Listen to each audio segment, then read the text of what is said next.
شب 12 نوامبر سال 2014 دستگاه آژانس کیهانی اروپا با نام رزتا در سطح شهاب یا ستاره دنباله‌دار چوریوموف گراسیمنکو فرود آمد.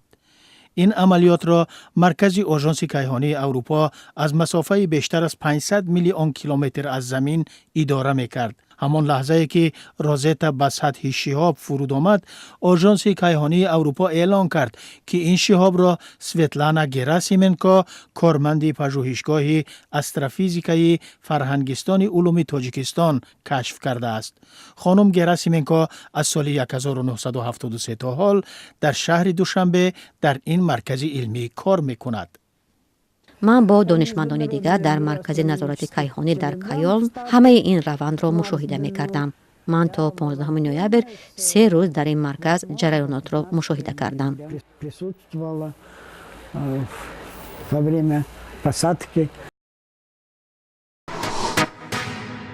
ارزو عبدالرزاقوف کارگردان تاجیک در سال 2014 اساساً در بیشکک پایتخت قرقیزستان کار کرد.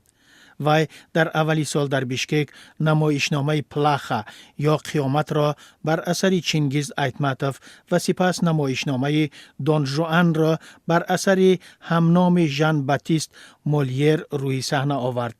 این نمایشنامه ها از کامیابی های سالهای اخیر تئاتر قرقیزستان اعتراف شدند.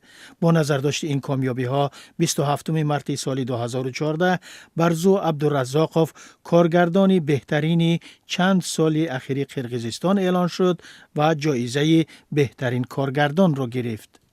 من فکر میکنم سال از روید از جهت ایجادی خیلی سال خوب بود و از جهت شناسایی هم دوستای نو پیدا کردم، تئاترهای نو دیدم، چندین مرتبه در خارجه هم بودم و شکر خدا. خب خداوند الهام بخشد، خداوند نیرو تید، خداوند قوت تید که یک چیز داده توانی، یک چیز گرفته توانی. سال جاری ستاره نوی دیگر با یک فیلم کوتاه متره خود در جشنواره بین المللی ژنو درخشید. نگین سیف‌الله بعد از تکمیل فیلم نام من چیست 20 اکتبر در جشنواره کینوی ژنو برای این فیلم بهترین کارگردانی سال 2014 اعلان شد.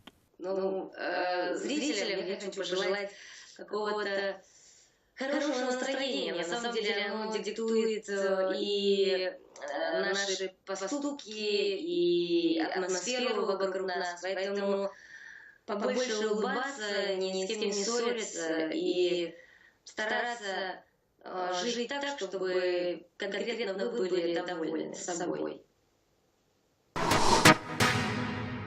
انوشیروان نظرزاده چهره تازه و نامی نو در جهان ورزش است که اکنون در سطح بین المللی صدا می دهد.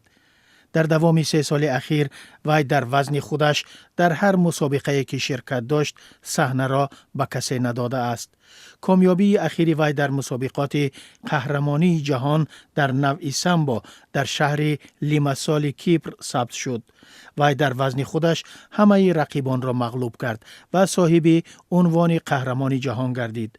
انوشیروان 15 ساله است و در وزن 46 کیلوگرم هم قهرمان جهان و هم قهرمان اروپا است.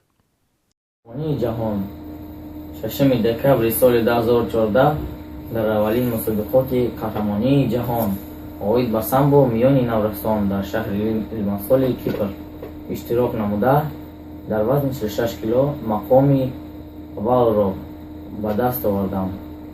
حریف من در فینال از اوکراین دمیتری استیوانوفسکی بود. با این ترتیب برنده مدال‌های طلایی مسابقه‌های قهرمانی اروپا و جهان شدم و در رشته جودو باشد نایب قهرمان روسیه می باشم. انوشیروان میگوید که در سال 2015 وزنش تغییر میکند و در وزن 50 کیلوگرم در مسابقه ها شرکت خواهد کرد. سال جاری از 7 تا 23 فوریه در سوچی بازی های 22 زمستانه المپی برگزار شد.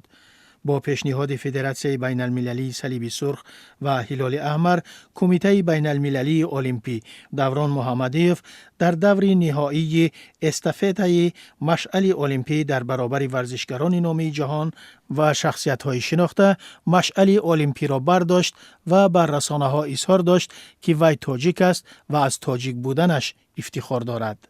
هم برای تشکیلات ما هم برای شخصا خودم همچون شهروند جمهوری تاجیکستان این یک نشانه صلح، آسایشی و وحدت در جهان می باشد.